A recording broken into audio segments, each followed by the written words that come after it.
vraiment content de parler en présence de Dieu. Merci Seigneur de parmi vous. Vous savez, de dire un mot, le Seigneur a tellement fait pour moi. Vous savez, c'est tellement dur de dire un mot parce que Dieu a tellement fait dans ma vie. Vous savez, vous expliquer comment j'ai rencontré le Seigneur. Vous savez, moi je suis un garçon, j'ai été élevé dans les choses de Dieu, mon père est serviteur de Dieu, ma famille était chrétienne, mon frère sont serviteurs de Dieu. Et puis moi j'étais un garçon, je savais que Dieu était vivant, mais très jeune j'ai voulu goûter ce que le monde offrait. Et vous savez, sans m'en rendre compte, j'ai fait du mal au ministère de mon père parce que j'étais un garçon, moi je suis le seul garçon chez moi. Et moi, dans ma tête à moi, je voulais voir ce que le monde offrait, et quand mon père ne voulait pas que je sorte, ou qu'il ne voulait pas que je fasse quelque chose, pour moi je disais il veut m'élever comme ses filles, mais moi je ne suis pas une fille, je suis pas un homme, je sais pas, je fais ce que je veux. Et moi je faisais ce que je voulais, sans être méchant, hein, j'étais pas un garçon qui se battait, mais j'étais un garçon qui aimait bien le monde, j'aimais bien sortir, j'aimais bien les amusements, j'aimais bien ces choses-là. Et puis vous savez, mon père a toujours essayé de m'éduquer dans les choses de Dieu, il m'a toujours repris, il m'a toujours aidé, il n'a jamais arrivé, j'étais jusqu'à l'âge de 20 ans comme ça. Et moi, je partais du principe où, dans le monde, moi, j'étais perdu. Je me disais dans mon cœur de jeune garçon, sans savoir l'importance de ce que je disais, je me disais perdu, perdu, je fais tout ce qu'il y a à faire. Et en vérité, je faisais tout ce qui se présentait devant moi. Et puis, sans m'en rendre compte, l'ennemi m'avait mis des liens. Et les liens de ce monde, ils étaient de plus en plus grands dans ma vie. Plus les années passaient, plus l'ennemi m'attirait dans ce monde, et puis plus je faisais des choses qui n'étaient pas à la gloire de Dieu. Pas rentrer dans les détails sans manquer de respect à personne, mais j'étais un garçon qui à la fin partait vraiment mal, j'étais enchaîné dans le monde. Et puis vous savez, si ce n'est pas le Seigneur qui vient travailler votre cœur, on ne se rend pas compte de l'état où on est. Et vous savez, j'ai aimé parce que quand j'ai témoigné, vous savez, j'ai témoigné devant mon père parce que mon père savait la vie de Javé. À 20 ans, je faisais ce que je voulais, mon père savait très bien la vie de Javé. Mais j'ai aimé parce que mon père, vous savez ce qu'il a fait à l'âge de 20 ans?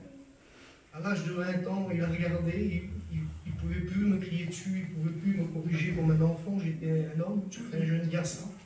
Donc comprenez mon père ce qu'il a fait, il a dit Seigneur, ce que je ne peux plus faire moi, fais-le toi. Et toi qui es là ce matin, ce que tu ne peux pas faire moi, des fois pour ton compagnon, des fois pour tes enfants, laisse faire le Seigneur. Amen. Dieu va agir. Amen. Il l'a fait. J'avais 20 ans, je me suis converti à 21 ans, ça n'a pas mis des années. J'étais chez moi le soir, je rentrais, excusez-moi, je manquais de respect à personne, je rentrais dans des états, c'était pas terrible, vraiment pas terrible, je vous dis pas. Et c'était tous les jours, et tous les jours, et tous les jours. Et un jour, sans savoir pourquoi, parce que je le sais maintenant, parce que j'ai écouté mon père parler, mais je ne le savais pas, moi, que mon père priait pour moi, puis que mon père jeûnait pour moi, vous savez, le Saint-Esprit est venu travailler mon cœur. Gloire à Dieu. Malgré dans les ténèbres où j'étais, malgré que j'étais lié dans ce monde, le Seigneur venait me parler.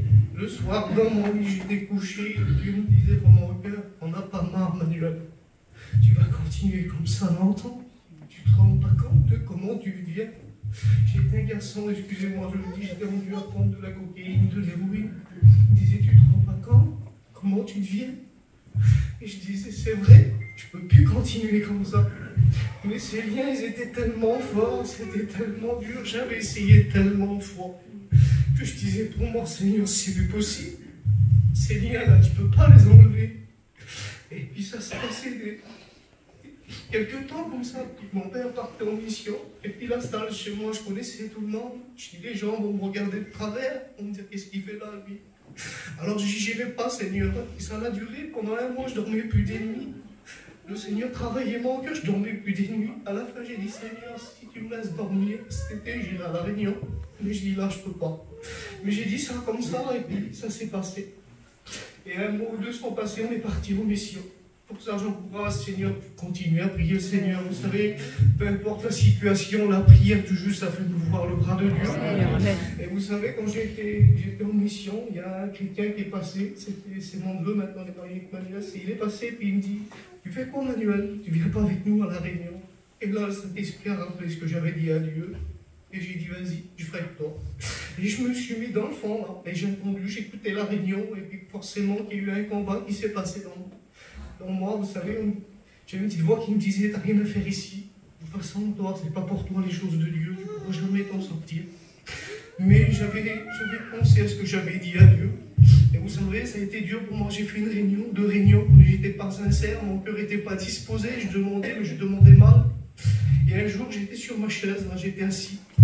Et puis le Saint-Esprit a parlé à mon cœur. Vous savez, j'avais un paquet de cigarettes sur moi. Je demandais une délivrance, mais je rentrais avec le lien dans la réunion. Et ce que j'ai fait, j'ai sorti dehors, et puis j'ai pris ce paquet de cigarettes là, et je l'ai jeté. Et j'ai dit, Seigneur, ce soir, c'est la délivrance. Vous savez, dans ce paquet de cigarettes, il n'y avait pas que le paquet de cigarettes, comprenez bien, il y avait tous ces liens de ce que l'ennemi m'avait donné. Parce que l'ennemi m'avait bien lié dans ce monde. Et comme j'ai jeté ce paquet de cigarettes, j'étais à la réunion. Et là, j'ai ressenti la présence de Dieu. Ça va faire à peu près 17 ans que je suis baptisé. Amen. Le Seigneur m'a donné un foyer chrétien. J'ai un petit bébé qui ne passait pas les problèmes. Dieu l'a béni. Il n'a plus rien du tout. Il joue de la guitare, il chante pour Dieu. Et le Seigneur m'a appelé à le servir. Amen. Des choses, perdez pas de temps. Celui qui ne connaît pas le Seigneur, faites une expérience avec Dieu et vous verrez que Dieu peut tout vous apporter. Amen.